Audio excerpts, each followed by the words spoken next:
한스 바이오메드는 아시아 최초 PV식 제품 개발을 시작으로 인공유방 보형물을 비롯한 메디컬 분야의 다양한 제품을 개발, 생산, 판매하고 있는 최첨단 바이오 기업입니다. 2002년 준공된 대전연구소는 인체 조직, 의료기기, 의약품 원료 등 다양한 분야에서의 혁신적인 제품을 개발, 상용하며 국내외 시장에서 그 기술력을 인정받고 있습니다. 이를 바탕으로 2017년 신사옥을 준공해 최고 수준의 연구 인력과 최신식 GMP 시설을 갖추고 유전자 치료제, 면역세포 치료제, 줄기세포 치료제 등 차세대 바이오 의약품 연구 또한 큰 성과를 이어가고 있습니다. 이제는 한스파마, 한스케어, 에이템즈, BNS메드 등 각 전문 분야 관계사들과의 시너지 효과를 극대화해 의료기기는 물론 첨단 바이오 의약품 분야에서 초인류 기업으로 나아가기 위한 한스그룹으로 거듭나게 되었습니다.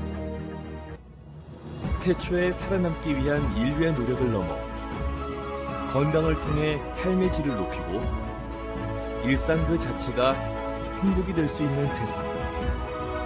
그런 세상을 만들기 위해 한스 바이오메드는 생각하고 도전하고 나아갈 것을 약속합니다.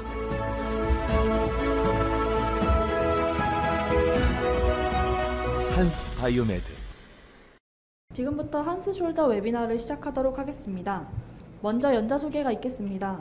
오늘 강연을 진행해 주실 이성민 교수님은 현재 경희대학교 병원 정형외과 교수직을 맡고 계시며 대한정형외과 학회 및 대한견질관절학회 등에서 활발히 의견 개진을 하고 계십니다. 오늘 강연의 주제는 SCR Why I Choose 벨라셀 HD입니다. 강의 이후에는 라이브 Q&A 세션이 진행되니 질문이 있으신 분께서는 상하단의 질문 코너를 통해 질문을 보내주시면 확인 후 질의응답 시간에 교수님께서 직접 답변을 주실 예정입니다. 예, 그러면 안녕하십니까. 경희대학교 병원 이성민입니다. 먼저 오늘 이렇게 소중한 자리에서 제가 강의를 할 수 있게 해주셔서 진심으로 감사를 드리고요. 앞서 설명 들으셨겠지만 제가 오늘 준비한 주제는 Superior Capsular Reconstruction, Why I Choose 벨라셀을 준비를 했습니다. SCR에 대해서 그 앞서 많은 교수님들께서 저보다 경험이 많으신 교수님들께서 왜 SCR을 해야 하고 SCR 하면 왜 좋고 그리고 어떻게 해야 하고 그리고 어떻게 해야지 편안하게 빨리 쉽게 할 수 있는지에 대해서 많이 말씀을 다 해주셔가지고요. 저는 오늘 Superior Capsular Reconstruction을 어떤 식으로 테크닉을 어떻게 해야 하는 것보다 우리 한스의 벨라셀을 사용했었을 때 어떤 점이 좋고 어떻게 결과가 나왔는지 왜 사용해야 되는지에 대해서 한번 좀 말씀을 드리고자 합니다. 그 강의 시작하기 전에 Superior 캡슐이 어떤 건지를 먼저 잠깐 말씀을 드릴게요. Superior 캡슐은 우리 그 어깨에서 스타틱 스테빌라이저죠. 그러니까 그림을 보시면 Superior 캡슐이 이렇게 유지가 되어 있으면은 어깨가 짱짱하게 잘 있는데 Superior 캡슐을 이렇게 찢었더니 휴메러스 헤드가 위로 Superior 마이그레이션 하는 걸 볼 수가 있습니다. 그래서 Superior 캡슐이 위에 있으면 그 휴메러스 헤드가 위로 안 올라가고 안정적으로 잘 유지가 될 수 있는 것을 볼 수가 있고요. 아나토미를 보셨을 때는 휴메럴 헤드에 그 둘러싸고 있는 면적이 한 2배 이상 된다고 하더라고요. 그러니까 상당히 넓게 휴메럴 헤드를 싸고 있고 두께는 연구 결과에 따라서 다르긴 하지만 1mm에서 4mm 혹은 뭐 그 이상이 되는 그런 논문들도 있는 것 같습니다. 어쨌든 스페어 캡슐이 상당히 많은 부분의 면적을 차지하고 있다는 걸 아셨으면 좋겠습니다. 다들 뭐 아시는 분이시죠? 미아타 선생님께서 처음 그 스페어 캡슐 리컨스트럭션을 개발을 하셨었고 여러 가지 논문을 쓰신 다음에 5년 동안 팔로우해서 좋은 결과가 있었다라고 보고를 하셨습니다. 그래서 이 논문을 보시면은 30케이스의 숄더 30케이스로 분석을 했고 오토 파샬라타를 사용해서 수페럴 캡슐러 리컨스트럭션을 했고요. 평균 68세 나이, 관절 범위와 뭐 여러 가지 그 경관절 점수들, 아크로미 휴메럴 디스턴스, 하마다 그레이드, 구텔리아 그레이드를 그 분석하셨습니다. 그리고 MRI 통해서 그라프트 티크니스를 분석을 하셨었고요. 결과를 간단하게 말씀을 드리면 AS 스코어는 1년 때보다 5년 때가 되니까 더 좋아졌고 액티브 엘리베이션도 1년 때보다 5년이 되니까 더 좋아졌고요. 아크로미오 휴메럴 디스턴스는 수술하기 전에서는 3.4mm 상당히 위로 올라갔었는데 수술하고 나니까 9.1mm 5년이 돼도 어느 정도 유지가 됐다라고 보고를 하셨습니다. 그라프트 시크니스 같은 경우에서는 SC 하고 나서는 처음에는 7.5mm였는데 1년째, 5년째도 잘 유지가 되었다. 그래서 SCR은 5년이 되어도 좋은 결과를 보인다라고 언급을 하셨고 5년째를 봤었을 때 피지컬 워크에 돌아가는 것도 90% 이상 그리고 원래 하던 스포츠로 돌아가는 것도 100% 너무 좋다고 보고를 하셨고요. 그리고 MRI 찍은 환자들 30명 중에 27명은 그래프티 힐링이 있었다. 상당히 높은 거죠. 뭐 90%면 10%만 페일리어인데 아주 높은 거고 힐링이 됐으면은 커프트 아스트로패시가 진행이 안 되고 너무 좋은 결과가 있었다. 하지만 3명은 그래프트 헤어가 있었고 이런 경우에서는 커프트 아스트로패시로 진행했기 때문에 그만큼 수페리어 캡슐이 아주 중요하고 커프트 아스트로패시로 진행이 안 되기 위해서라면 수페리어 캡슐을 꼭 잘 리컨스트럭션 해야 한다라고 언급을 하셨습니다. 올해 베이징 인터내셔널 숄더 앤 엘보 포럼이었는데요. 제가 영광스럽게도 테루 미야타 선생님과 같은 세션에서 발표를 하게 되었었는데 테루 미야타 선생님께서는 SCR 최고다, 너무 좋다, 무조건 해야 된다 라고 발표를 하셨고 저는 이때는 반대로 SCR을 왜 하죠? 파셜 리페어나 메디알라이제이션만 하면 충분히 좋은데 왜 2시간, 3시간 걸리면서 SCR을 해야 합니까? 라는 입장으로 토론을 했었습니다. 그래서 그때 제가 사용했었던 대표적인 논문을 좀 소개를 시켜드리고 싶은데 올해 2021년에 아스트로스코피에 실린 논문이고 SCR을 했더니 생각보다 휴메럴 헤드를 누르는 게 별로 없다. 왜 하는지 모르겠다라고 미국에서 발표를 했고요. 똑같은 그룹입니다. JSES에서 올해 발표했었는데 아마 이 그룹은 SCR에 대해서 상당히 부정적으로 생각하는 것 같아요. SCR을 해도 그 인비보 카이네마틱 체인지도 거의 없었고 클리니컬 아웃컴도 뭐 별다로 뭐 크게 영향 끼치지 않는 것 같다라고 했습니다. 그래서 이 논문에서는 SCR을 하고 나서 리테어가 있는 군과 리테어가 있지 않고 힐링이 잘 된 군을 비교했었는데 두 군의 클리니컬 아웃컴이 똑같았어요. 그 말은 뭐냐면 SCR이 힐링이 안 되고 다시 끊어져도 결국은 클리니컬 아웃컴은 그냥 좋았다. 따라서 SCR 때문이 아니라 스페이서 이펙트 또는 주변에 파셜 리페어를 했기 때문에 좋은 것이지 SCR을 해서 좋은 것은 아니다 라고 이 논문에서는 언급했었습니다. 그래서 제가 이 두 가지 연구를 바탕으로 해서 그 미야타 선생님께 반박을 했었던 경우였고요.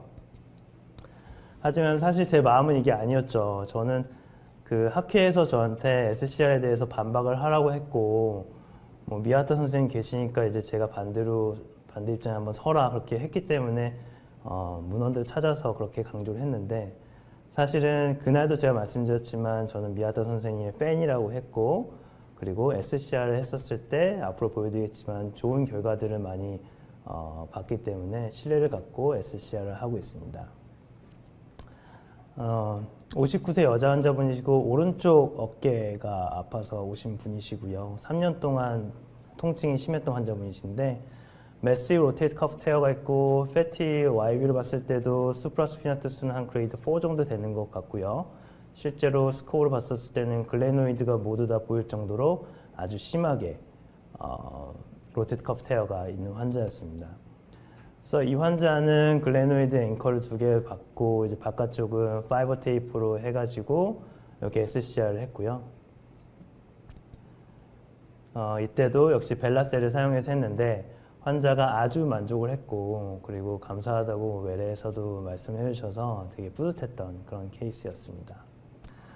그래서 SCR 했었을 때 이게 뭐 쉽지 않죠. 어려운 술기인데 잘만 되면은 환자도 많이 만족하고 의사도 되게 했다는 그런 뿌듯함이 있는 것 같고요. 실제로 이 환자를 보니까 수술하기 전에는 아크로미 휴메럴 디스턴스가 2.6mm였는데 MRI는 우리가 누워서 찍으니까 이제 중력이 없어지죠. 중력이 없어짐에도 불구하고 이제 8.1mm로 훨씬 늘어난 것을 볼 수가 있었습니다. 그래서 이 스페셜 캡슐을 만들어준 것 자체가 여긴 다 비어 있잖아요. 그러니까 스페이서 이펙트보다는 뭐 물론 있을 수도 있겠지만 휴머러스 헤드를 아래로 이렇게 내려줘서 스태틱 스테빌라이제이션을 짱짱하게 잘 한다라고 이 케이스를 보고 저는 생각을 하고 있고요. 이래서 SCR이 기능이 좋고 좋은 소식이구나라고 생각을 하고 있습니다. SCR이 좋다는 결과는 뭐 여러 논문에서 많이 보고가 됐고요. 우리가 모르는 건 잘 모르는 건 뭐냐면은 오톨로고스 파셜라타를 사용하는 경우와 에이셀룰러 덜만 매트릭스를 사용하는 경우 어떤 게 더 좋을지에 대해서는 아직까지는 논쟁이 참 많은 것 같습니다. 테루 미야타 선생님께서는 제가 처음 뵀었을 때가 벌써 5년이 됐었는데 그때 미국에서 처음 뵀었었고 그때 오주환 교수님과 미국의 OBL이라는 테큐리 랩에 가서 실험을 하고 있었었는데 테루 미야타 선생님의 펠로우 선생님이 거기서 같이 실험을 하고 있었죠. 그래서 제가 기억에 남는 게 뭐냐면 저랑 그 일본 펠로우 선생님이랑 같이 실험할 때는 사람이 정말 밝고 항상 웃고 농담도 많이 하고 그랬는데 테루 미야타 선생님이 딱 공항에서 딱 내려서 OBA라는 그 랩에 딱 오니까 엄청 표정이 딱 굳어서 긴장하는 그런 걸 보고 테루 미야타 선생님도 정말 무섭구나 해서 제가 사적으로 한번 물어봤어요. 테루 미야타 선생님 뭐 어떠세요? 했더니 정말 오금이 지릴 정도로 너무너무 무섭다고 하더라고요. 그때 테루 미야타 선생님을 처음 뵀었었고요. 그리고 해외학회에서 여러 번 뵀다가 아까 영광스럽게도 같이 이렇게 올해 베이징에서 같이 발표했었던 그런 기회가 있었습니다. 이런 테루 미야타 선생님의 여러 논문 외에도 다른 연구에서 오톨로고스 파셜라타를 사용하니까 클리니컬 아웃컴도 좋았고 그라프트 페일리어도 15% 이내 아주 좋은 결과가 있었다라고 발표를 했습니다. 또 다른 그룹에서는 이제 역시 오톨로고스 파셜라타를 사용했고 54명의 케이스를 분석했고요. 이 연구에서는 슈도 패럴라이시스가 36명한테 있었었는데 그 중에서 83%가 슈도 패럴라이시스가 좋아졌다라고 발표를 했습니다. 그때는 이제 그래프 티크니스는 이제 8mm를 사용했고요. 그래서 아주 좋은 결과가 이렇게 보고가 되었습니다. 하지만 오늘은 제가 오톨로고스 파셜라타의 장점을 얘기하는 자리가 아니라 그 단점을 얘기하고 그리고 왜 우리 이 벨라셀, 에이셀룰러 덜말 매트릭스 사용해야 되는지에서 논하는 자리이기 때문에 몇 가지 안 좋은 케이스들을 가지고 왔습니다. 아마 이용호 교수님께서 강의하셨을 때 보셨던 케이스들도 몇 개 있을 거고요. 58세 남자 환자, 다른 병원에서 로테이트 컵 리페어를 받았죠. 그리고 다시 끊어져서 리비전 오픈 로테이트 컵 리페어를 다시 한번 받았습니다. 수술하기 전에 슈도 패럴라이시스가 있었고요. 그 휴머러스 헤드는 어퍼 마이그레이션이 있으면서 리테어가 있는 걸 확인할 수 있었고 패티도 디제네레이션도 안 좋은 것을 볼 수가 있습니다. 그래서 이분에 대해서는 오톨로고스 파셜라타를 했고요. 그리고 랩은 괜찮았는데 이 도너 사이트, 그러니까 사이에서 우리가 파셜라타를 떼죠. 근데 사이의 그 뗀 부위에서 계속 아프고 뭔가 느낌이 좀 이상하다 이렇게 표현했었던 환자분이시고요. 그래서 초음파를 봤더니 안쪽에 이렇게 플루이드 컬렉션이 많이 되어 있는 것을 확인을 할 수가 있었습니다. 그래서 로컬로 4번이나 이리게이션이라는 데리비망을 했죠. 데리비망을 했는데 그 해결이 안 돼서 결과적으로는 전신 마취를 해서 매시브 이리게이션 그리고 데브리망을 하고 나서야지 이제 플루이드가 해결되는 것을 볼 수가 있었습니다. 그래서 이 경우에서는 오토파셜라타를 뗀 그 도널 사이트에 몰비디티가 있다고 얘기를 할 수가 있고요. 다음엔 그라프트 페일리어인데 사실 그라프트 페일리어는 어떤 경우나 나올 수가 생길 수가 있죠. 그래서 휴머러스 사이드에 페일리어가 있는 경우 있을 수 있겠고 글레노이드 사이드도 있을 수 있고 양쪽에 다 페일리어가 있었던 경우도 있었고요. 그리고 전인호 교수님 논문인데 오토로그스 파셜 라타를 했었더니 30%의 페일류가 있다고 보고를 했습니다. 아까 미야타 선생님은 10%라고 했었었는데 훨씬 많은 수치죠. 그래서 그라프트 페일류도 우리가 겪을 수도 있고, 세 번째 이제 사이노바이티스인데 57세 남자 환자, 다른 병원에서 로테이트 커플 리페어를 받았고 또다시 끊어져가지고 또 로테이트 커플 리페어를 수술을 받았습니다. 메시 로테이트 커플 테어가 있어서 오픈 수페리어 캡슐라 리컨스트럭션을 했었던 환자이고요. 오토로그스 파셜 라타를 해서 이용해서 했는데 10개월이 됐는데도 아직까지도 어깨에 페인이 있으면서 이퓨전, 레드니스 그리고 히팅 센스가 모두 다 동반이 되었습니다. CRP는 정상이었고요. 그래서 초음파를 봤더니 뭔가 안쪽에 이퓨전과 좀 더티한 메터리얼도 있었고 MRI에서도 인펙션 아닐까 의심되는 그런 소견도 관찰되었습니다.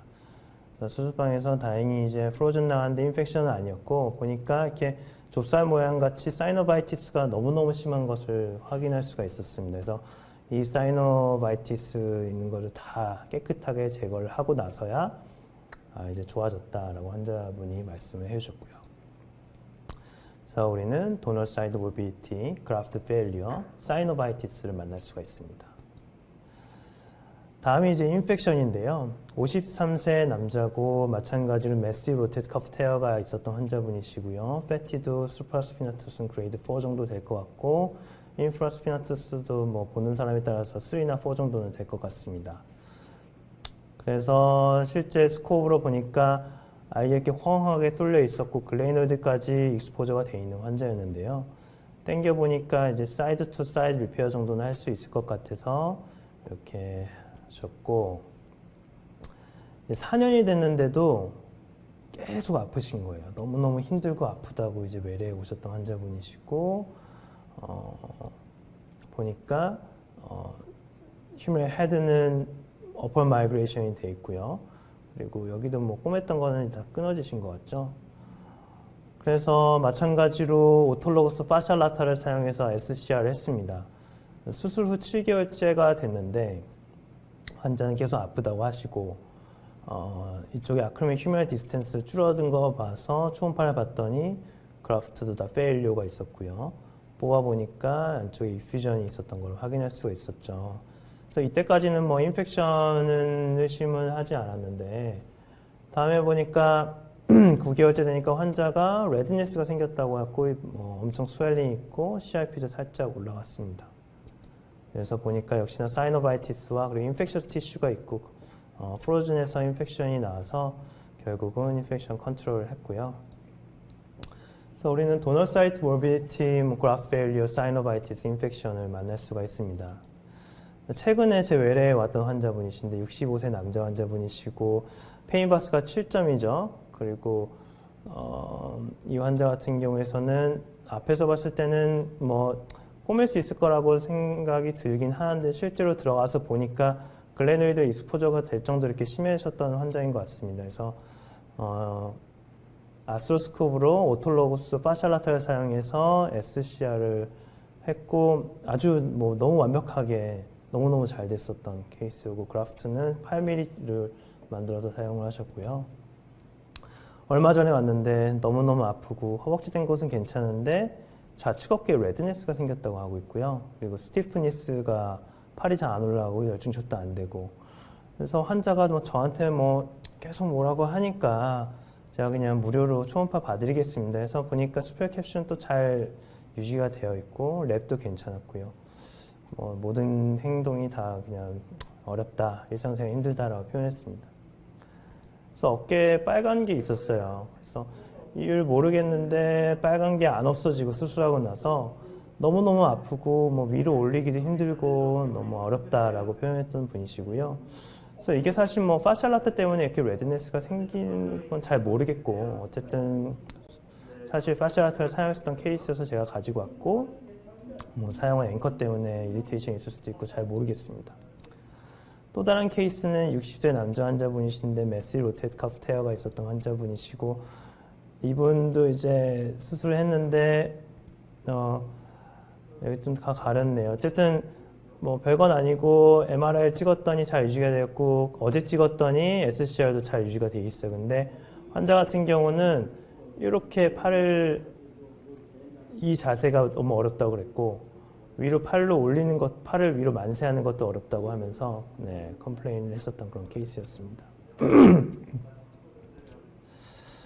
네, 그래서 우리가 만날 때는 도너 사이트 모빌리티와 그라프트 페일리어, 사이노바이티스 인펙션을 만날 수가 있고 여기 중에서는 그라프트 페일리어는 뭐 SCR에서는 뭐 뭐든 만날 수가 있죠. 오토 파샬라트라서 만난다고는 할 수는 없고 어쨌든 이런 것들을 만날 수 있기 때문에 다시 한번 생각해야 될 것들은 뭐냐면 굳이 과연 오토로그스 파샬라트를 사용을 꼭 반드시 해야만 할까라는 그런 의문이 들더라고요. 이제 본격적으로 왜 제가 벨라셀을 사용하는지에서 잠깐 설명을 드리겠습니다. 일단 첫 번째 이유는 파샬라타를 떼기 위해서는 인력이 필요하죠. 그래서 저 같은 주니어 같은 경우는 파샬라타를 떼고 그거를 다시 또 뭐 접고 꼬매고 이런 거는 하기가 좀 어려운 상황이라서 그런 경우는 벨라셀을 쓰면 인력에 크게 보충 없이 할 수가 있으니까 그게 너무 좋은 것 같고요. 회사에서는 이게 이런 과정으로 매뉴팩처가 된다고 합니다. 에피더미스를 떼고 안쪽에 있는 셀룰라 리진을 다 없애고요. RBC, DNA 다 면역 반응을 일으킬 수 있으니까 다 없애버리고 그리고 스테릴라이제이션을 하죠. 타사 제품이랑 비교해 봤을 때는 에이셀룰라이제이션이 아주 중요하죠. 이게 아주 중요한데 타사에 비해서 아주 적게 잘 된다고 알려져 있고 그리고 스트렝스도 중요합니다. 그래프트는 스티프니스 이런 것들이 중요하기 때문에 텐사일 스트렝스나 일롱게이션 그리고 수초 리텐션 모두 다 좋은 것을 볼 수가 있었습니다. 그래서 2017년도에 한 연구를 한번 볼게요. 이 연구를 보면은 이게 에이셀룰러 더멀 매트릭스를 사용해서 아킬레스 텐더 리페어한 데에다 옆에다가 같이 놓고 바이올로지 인코퍼레이션이 있는지를 본 건데요. 보시면은 테노사이트가 이 에이셀룰러 더멀 매트릭스 안에 들어간 걸 볼 수가 있고 신생혈관도 만들어졌고요. 그리고 우리 텐던에는 가장 중요한 게 뭐 테노사이트 중요하고 파이브블라스트, 스템셀 중요한데 여기 보는 것처럼 파이브블라스트 페노타입의 셀들이 관찰이 되었습니다. 그러니까 바이올로지컬이 잘 인코퍼레이션이 되는 거고 다음 논문을 봤을 때는 개의 회전근개 파열 모델을 만들었는데요. 머스클로 텐딘스 정션에서부터 이 끝에 말단까지를 인위적으로 디펙트를 만들고 컨트롤군은 디펙트를 만들었던 그 인위적인 그 티슈를 다시 심습니다. 그리고 실험군은 여기에다가 에이셀룰러 더멀 매트릭스 그래프트를 심고요. 히스톨로지를 보니까 이게 뼈고 이게 우리가 심은 텐던인데 이게 뭐냐면은 샬피 파이버죠. 그래서 샬피 파이버는 텐던의 그 로드 페일리어를 좋게 하는 그런 기능을 하기 때문에 이렇게 샬피 파이버도 잘 만들어졌고 그리고 로드 페일리어를 봤더니 시간이 지날수록 로드 페일리어도 점점 좋아졌고요. 스티프니스도 컨트롤에 비해서 전혀 딸리지 않았다라고 보고가 되었습니다. 그래서 웰 오거나이즈 티슈가 잘 형성이 되었다라고 좋은 결과를 보고한 바 있습니다. 벨라셀은 제가 연구를 찾아보니까 우리 브레스트 리컨스트럭션에서 벨라셀을 사용해서 좋은 결과가 보고가 되었고 아까 말씀드린 것처럼 디셀룰라이제이션이 너무 잘 됐고 바이오 컴패티빌리티 아주 좋고요. 사이토톡시시티 가 적고 텐사일 스트렝스는 높고 엘롱게이션은 좋고요. 아까 다 말씀을 드렸던 거죠. 그래서 아주 좋은 그런 그래프트 매터리얼이라고 할 수가 있습니다. 최근에 2021년 올해 나온 논문인데 이거 재밌는 논문이라서 제가 가지고 왔는데요. SCR 하고 나서 페일리어가 있는 환자들 대상으로 SCR의 그 히스톨로지를 분석한 것인데 페일리어에서 뭐 몇몇은 RTS를 하고 몇몇은 SCR을 다시 했습니다.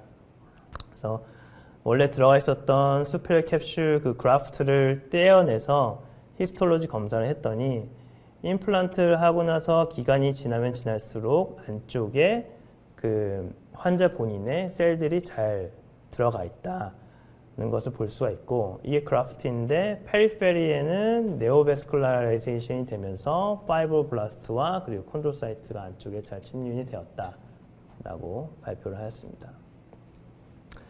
그래서 뭐 SCR 아까 말씀드린 것처럼 뭐 사용할 때 추가적인 인력이 필요가 없으니까 그래서 사용하는 것도 있지만 이런 식으로 바이올로직하게도 의미가 있기 때문에 저는 이제 에이셀룰러 덜마 그라프트를 애용을 하고 있습니다. 그래서 제 케이스들을 몇 가지를 가지고 왔는데요. 60세 여자 환자분이시고 매시브 로테이트 커프 테어가 있고 페인 바스는 5점이었습니다. 그래서 MRI에서도 매시브 로테이트 커프 테어와 그리고 안 좋은 패티 디제너레이션을 볼 수가 있죠. 그래서 이 환자 같은 경우 아까 처음에 보여드린 케이스인데 여기에 이제 벨라셀을 이용해서 SCR을 했고요. 그리고 수술 후에도 아주 좋은 결과를 보고를 했습니다. 얘기를 해주었습니다. 그래서 저는 사실 아까 말씀드린 것처럼 서지컬 스킬은 다 위에 교수님들께 제가 배운 걸로 하기 때문에 저만의 그런 서지컬 스킬을 말씀드리는 거는 아닌 것 같고요. 먼저 글레노이드의 느바이저 포탈이나 안티리어 포탈을 통해서 글레노이드의 앵커를 이렇게 받고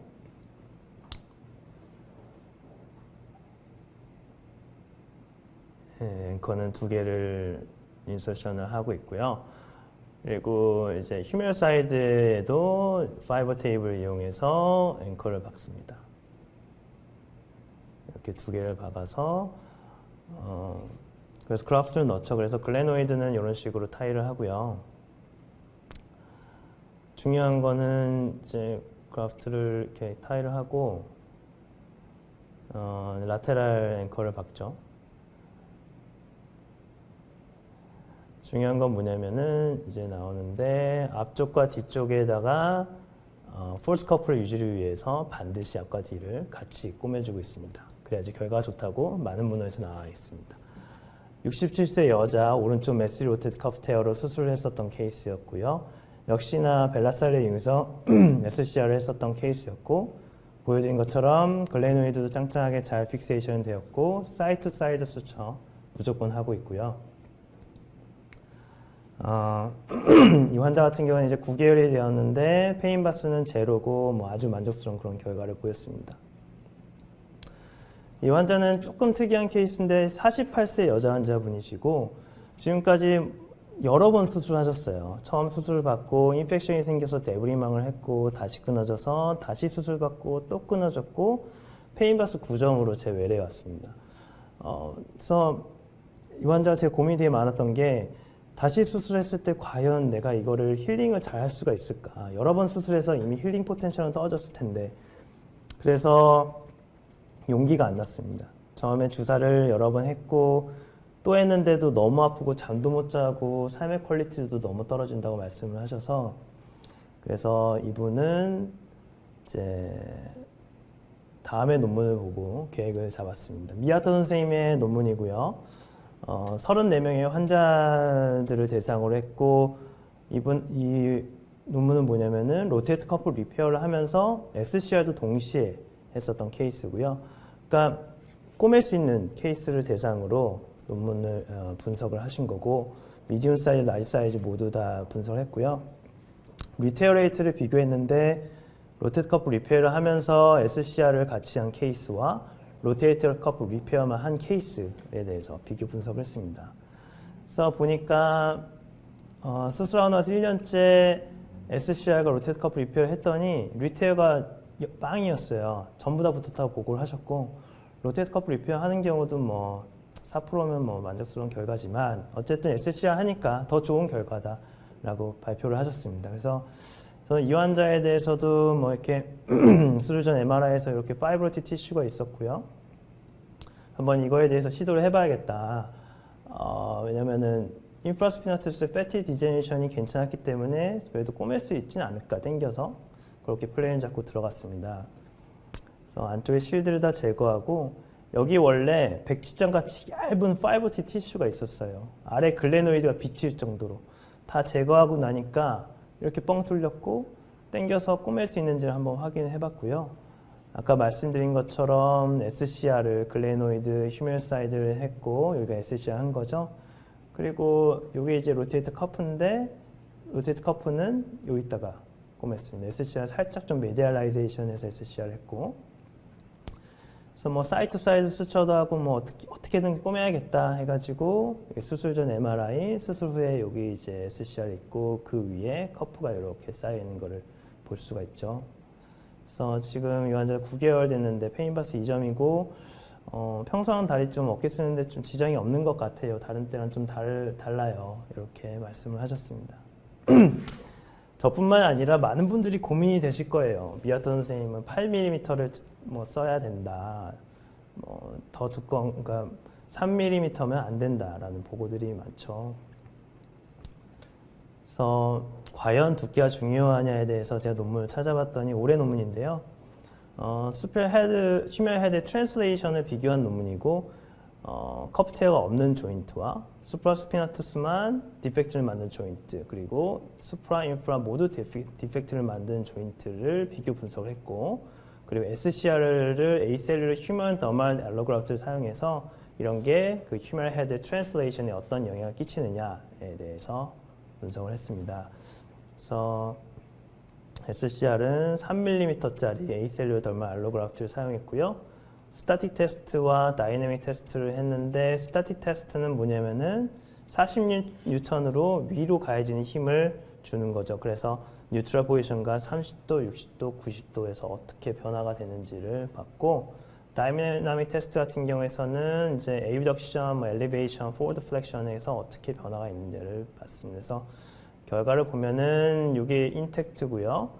점점 사이즈가 커프테어 사이즈가 커지면 커질수록 트랜슬레이션은 다 높아지는 것을 볼 수가 있죠. SCR을 알로그라프트를 했더니 커프테어가 있는 것보다 줄어들었고 여기도 줄어들고 여기 줄어들었고요. 하지만 이제 인텍트한 것까지는 동일하게까지는 내려오진 않았습니다. 어쨌든 간에 이 연구에서 결과는 뭐냐면 3mm짜리 휴먼 알로더말 매트릭스를 썼더니 어느 정도는 superior stability를 형성을 해주는 것 같다라고 이 연구에선 결과를 도출했습니다. 또 다른 연구에서도 역시 3mm의 더멀 알로그라프트를 사용을 했었고요. 그래서 이 연구에서는 이제 세 가지 컨디션을 만들었고 로테이트 커프가 인텍트한 경우 이 리페어러블한 수퍼스피너 테어가 있는 경우 그리고 SCR 한 경우에 대해서 비교 분석을 했고요. 8구의 사체를 사용했고 두 가지 로딩을 줘서 실험했습니다. 첫 번째는 밸런스드 로드고 휴머럴 헤드가 글래노이드 이렇게 중간에 있다 위치를 잘 할 수 있게끔 로딩을 줬고요. 언밸런스드 로드는 델토이드에 힘을 더 주고 나머지 커프에는 힘을 덜 줘서 자꾸 이렇게 위로 올라갈 수 있는 그런 조건을 만들어서 비교 분석했습니다. 밸런스드 컨디션에서 인텍트 할 때는 이 정도 프레셔였는데 커프테어가 심해지니까 프레셔가 점점 높아졌고 SCR 하니까 다시 또 줄어들었고요. 언밸런스에서도 마찬가지로 프레셔가 이렇다가 커프테어가 심해지면은 높아졌다가 SCR 하니까 줄어들었습니다. 그래서 특히 이 논문에서는 언밸런스드 컨디션에서 이 로테이트 커프테어가 심한 경우에 비해 SCR 하는 경우가 현저하게 좋아지는 것을 볼 수가 있었어요. 그래서 이렇게 얇은 3mm짜리 더멀 알로그라프트를 해도 충분히 바이오메카닉하게는 좋은 결과가 있는 것 같다라고 보고를 하였습니다. 하지만 여기서도 반박하시는 분들도 많죠. 아니다. 그래도 두꺼워야 한다. 이 정도 얇아가지고는 안 된다. 이거는 생략한 실험이다. 이런 분들 분명히 있으실 거예요. 그래서 뭐 저도 거기엔 동의하는 바입니다. 왜냐하면 SCR의 두꺼우면 두꺼울수록 그래프트가 두꺼우면 두꺼울수록 스티프니스도 좋아질 것이고 스페이서 이펙트도 분명히 할 것이고요. 그래서 이제 다음부터는 좀 더 두껍게 하는 경우를 제가 가지고 왔는데 올해 논문이죠. 파샬라타를 사용한 경우 그리고 덜미스를 반으로 이렇게 접었습니다. 그래서 여기 양쪽을 막 이렇게 꼬맸고 그리고 한쪽이 아니라 접지 않고 그냥 싱글 레이어로 넣는 경우 미아터 선생님이 관련된 논문이었는데 파샬라타를 썼을 때는 7mm 더블 레이어 덜미스 같은 경우에는 그래프트 시크니스가 약 6mm 그리고 싱글 레이어는 2mm였고요. 결과를 봤더니 싱글 레이어보다 이렇게 반으로 접은 게 바이오메카닉하게 더 좋았다라고 발표를 하셨습니다. 또 다른 연구죠. 또 다른 연구에서도 마찬가지로 3mm짜리와 6mm짜리의 에이셀룰러 더멀 그래프트를 비교 분석한 생력학 연구이고요. maximum abduction angle, glenohumeral spiral translation, subarachnoid peak contact pressure와 델토드 포스를 모두 분석했는데 이 연구에서도 보니까 6mm짜리를 쓰니까 훨씬 더 좋았다라고 그렇게 발표를 하였습니다. 그리고 이 연구에서는 이 repairable rotate cuff tear를 만든 군 그리고 테어가 없는 군 8mm짜리 두께의 파샬라타 알로그라프트를 사용한 군 그리고 6mm짜리의 에이셀룰러 더멀 매트릭스 사용한 군을 비교했고요. 마찬가지로 반으로 접었어요. 반으로 접어서 이렇게 만들었고 그래서 서브아크널 스페이스 디스턴스와 서브아크널 컨택트 프레셔를 분석을 했습니다. 보니까 6mm로 이렇게 접은 게 파샬라타를 사용한 것과 비등한 그런 결과를 보였다. 그리고 스피어 스테빌리티에 좋은 영향을 끼쳤다라고 발표했습니다. 근데 여기서 택규리 선생님이 의문을 하나 표하죠. 덜말 티슈 알로그라프트가 반으로 접으면 실험 조건에 따라서 어떤 사람은 수처를 여러 개를 할 것이고 그리고 어떤 사람은 또 가운데도 수처하는 사람도 있을 거고요. 그리고 반으로 접으면 이게 또 프릭션이 될 수도 있겠죠. 그래서 하나의 레이어로 6mm를 만들어서 비교 분석하는 연구들이 아니기 때문에 이러한 바이오메카닉 결과는 무조건 믿어서는 안 된다라고 말씀을 하셨습니다. 어쨌든 현재까지를 봤었을 때는 3mm보다는 6mm thickness의 더멀 그라프트를 사용하는 것이 좋을 것 같습니다. 그래서 에이셀룰러 더멀 매트릭스가 만약에 그라프트 페일리어가 생겼다. 그럼 어떡하죠? 오토파샬라타가 훨씬 더 잘 붙을 텐데 이렇게 걱정하시는 분들이 있을 텐데 저도 당연히 걱정되지만 저는 사실은 운 좋게도 아직까지는 그라프트 페일리어를 못 봤어요. 경험이 다른 교수님보다 적은 것도 있지만 아직까지는 저는 못 봤고요. 이 논문이 이제 좀 약간 좀 희망을 주는 논문이었는데 에이셀룰러 더멀 알로그라프트 했어서 타입 1 세 가지의 타입으로 나왔습니다. 타입 1은 잘 붙은 거, 타입 2는 투베로시티만 붙고 여기가 끊어진 거, 타입 3는 투베로시티에는 아무것도 없고 밀려서 여기 위치에 있는 거를 비교 분석했고 타입 1이랑 타입 2는 결과가 너무 좋아요. 타입 3 같이 여기까지 밀려 있는 경우는 팔을 못 듭니다. 즉 여기 에이셀룰러 더멀 매트릭스가 여기에 그래도 끊어서 남아 있으면 이게 뭔가 쿠션 이펙트, 스페이서 이펙트, 여기서 논문에서는 투베로플라스티 이펙트라고 표현을 했더라고요. 그래서 괜찮은 결과를 보일 수도 있겠다라고 언급을 했습니다. 자, 이제까지는 스페럴 캡슐러 리컨스트럭션에 대해서 말씀을 드렸고 결과 좋은 거는 다 이제 아시는 것 같아요. 근데 안테리어 쪽으로 캡슐이 끊어진 경우도 저희가 볼 수가 있죠. 그래서 안테리어 캡슐러 리컨스트럭션에 대해서 간략하게 좀 말씀을 드리고 싶은데 67세 남자 환자분이시고 아이솔레이티드 서브스캡 테어가 있었고요. 컴플리트 럽처가 있었고 외래에서 봤었을 때 모든 서브스캡의 사인들이 다 나온 분이시고요. 특히 인터널 로테이션 레그 사인도 포지티브였고 그래서 이분은 오픈해서 보니까 글레노이드가 너무 쉽게 익스포저가 됐어요. 서브스캡이 아예 다 끊어져 있기 때문에 그래서 멜라셀을 이용해서 앵커를 받고 안쪽을 오픈해서 이렇게 만들어 드렸습니다. 수술 전의 사진이고 수술 후에 앞쪽에 이렇게 안테리어 캡슐을 만들어 드렸고요. 6개월째 제 실제 외래 차트인데 너무 좋고 팔에 힘도 잘 들어가고 일상생활 다 하고 있다. 인터널 로테이션 레그 사인도 없어졌고요. 그래서 너무 좋은 결과다라고 말씀을 해주셨고 다이나믹 초음파를 봤었을 때도 이게 이제 그라프트인데 그라프트가 6개월째 잘 유지가 돼 있었고요. 이것도 6개월째 동영상인데 아직까지 힘은 없지만 인터널 로테이션 레그 사인은 등에 원래 이렇게 막 붙어야 되잖아요. 근데 어느 정도 좀 힘은 조금 돌아왔습니다. 아직도 힘은 좀 덜 하긴 하지만 그래서 팔로우업이 많이 되진 않아서 9개월째까지 오셨는데 통증은 없고 환자는 만족해하고 있고요.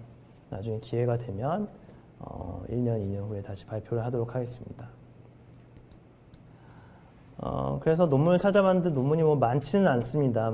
택규리 선생님의 바이오메카닉 스터디가 있었고 휴먼 더멀 알로그라프트를 통해서 안테리어 캡슐러 리컨스트럭션을 했더니 irreparable subscap tear가 있는 환자에서 그 사체에서 좋았다.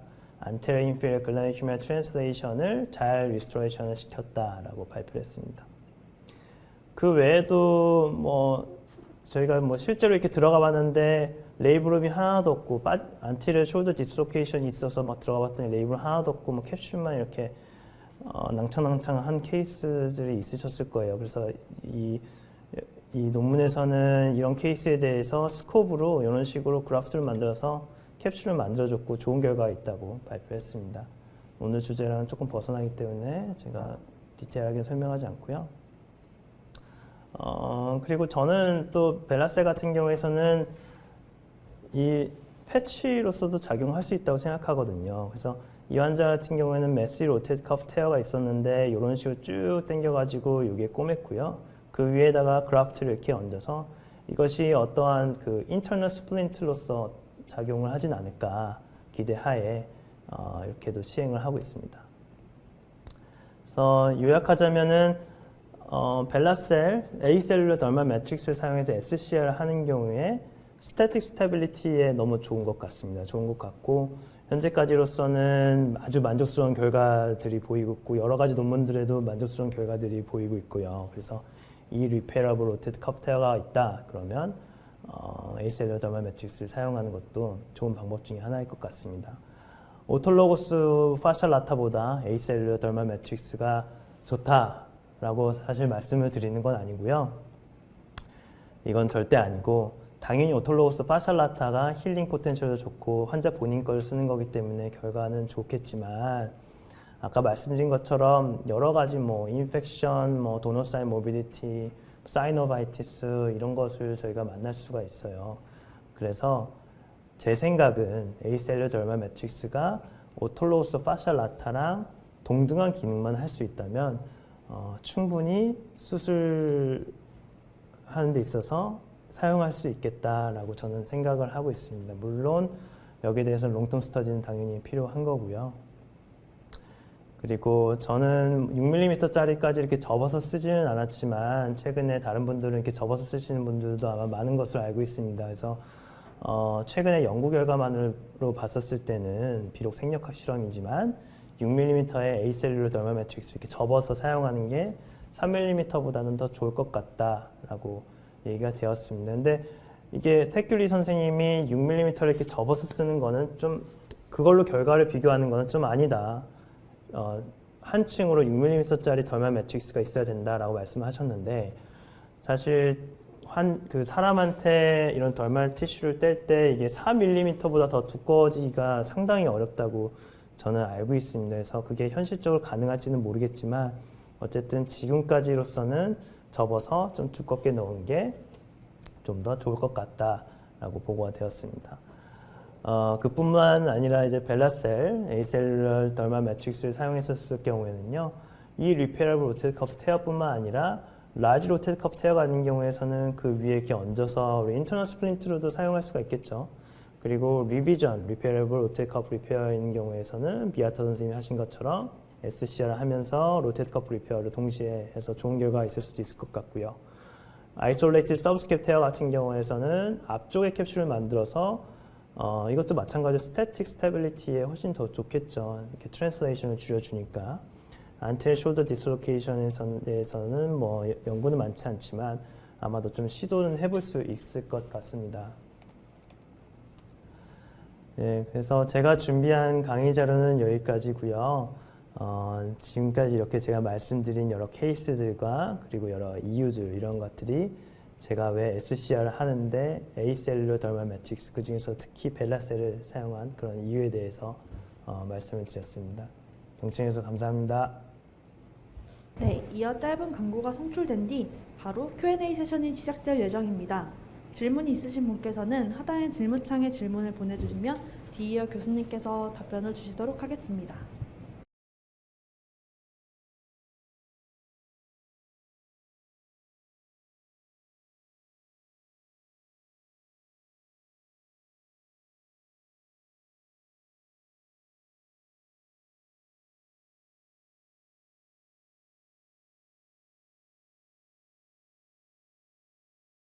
예, 뭐 질문이 몇 개가 들어와 있습니다. 이제 첫 번째 질문을 보면은 벨라셀로 SCR 할 때 풋프린트 쪽에 닿는 면으로 발레아셀 조직이 어느 쪽으로 사용해도 문제가 없을까요?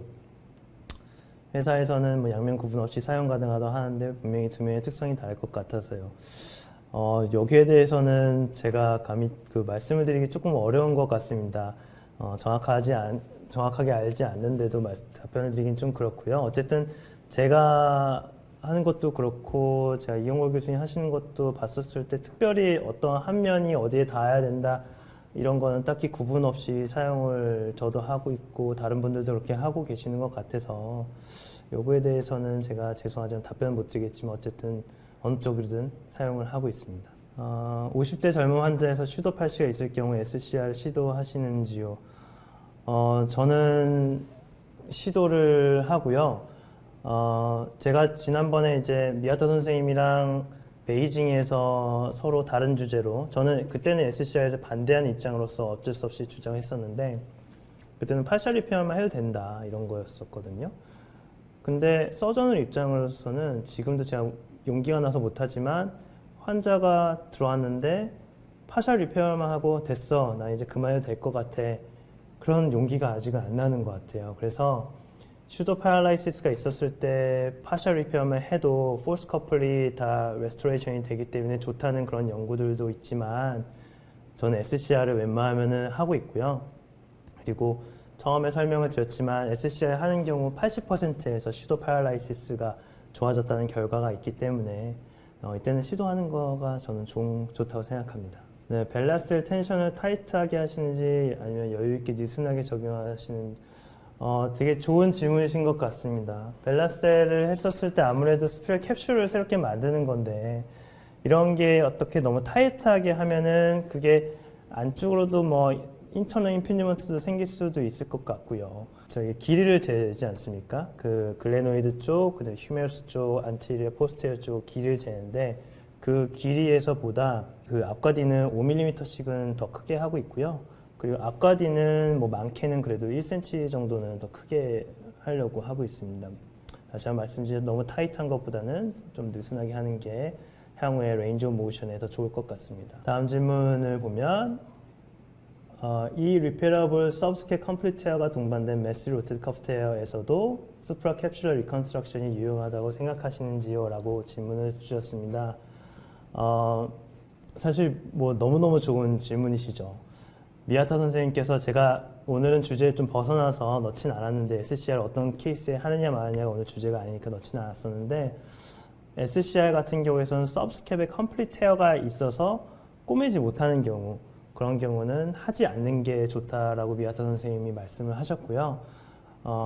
또 다른 군에서는 SCR 서브스캡이 끊어져 있다 하더라도 그거를 당겨서 꼬매서 폴스 커플을 만들 수 있는 경우에는 시도하는 게 좋지만 못 꼬매는 경우에서는 안 하는 게 좋다라고 보고를 하였으면서 컴플리트 헤어가 있고 못 꼬맬 것 같다 그러면은 SCR는 저는 안 하는 게 좋을 것 같습니다. 네, 또 다른 질문은 서브스캡 플라이스 헤어가 심해서 꼬맬 수 없거나 익스트로테이터의 손상이 심해서 사이드 투 사이드가 안 될 때는 어떻게 하시나요? 사실 나이대가 중요한 것 같아요. 65세가 넘었다 그러면은 서브스캡이 꼬맬 수가 없다 그러면은 우리 리버스 토탈 숄더 아스로플라스티를 생각을 해봐야겠죠. 나이가 젊다 그러면은 아까 말씀드린 안테리어 캡슐러 리컨스트럭션을 시도해서 하는 것도 저도 결과 좋았고 거기에 대한 좋은 결과를 분석한 논문들도 있고요. 그래서 나이가 젊다 50대 뭐 이러면 그걸 할 수가 있고요. 익스트로테이터의 손상이 심해서 사이드 투 사이드가 안 된다.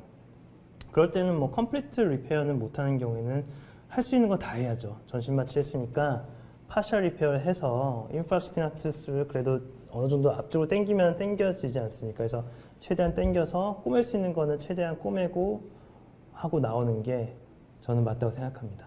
네. 이상으로 그 질문들 너무 좋은 질문들 주신 거 감사드리고요.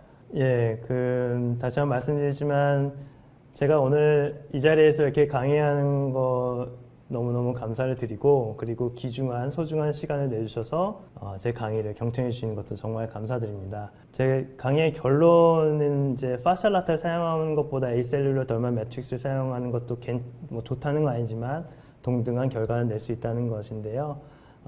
우리 듣고 계시는 여러 선생님들도 저보다 경험이 많으신 분들이 있으실 거고 아니면은 뭐 우리 전공의 선생님들도 지금 듣고 있을 수도 있는데 경험이 없는 분들도 있으실 겁니다. 그런 분들한테 오늘 강의가 어떠한 그래프트를 선택하는지에 대해서 조금이라도 도움이 되었으면 좋겠습니다. 네, 시간 내주셔서 감사하고 다음에 기회가 되면 그때 또 뵙도록 하겠습니다. 감사합니다. 네, 이상으로 한스 웨비나가 마무리되었습니다. 오늘 명강연을 해주신 이성민 교수님께 정말 감사드립니다. 오늘 웨비나는 www.hansfaculty.com에서 2주간 다시 보기로 보실 수 있습니다. 웨비나에 참여해 주셔서 대단히 감사합니다.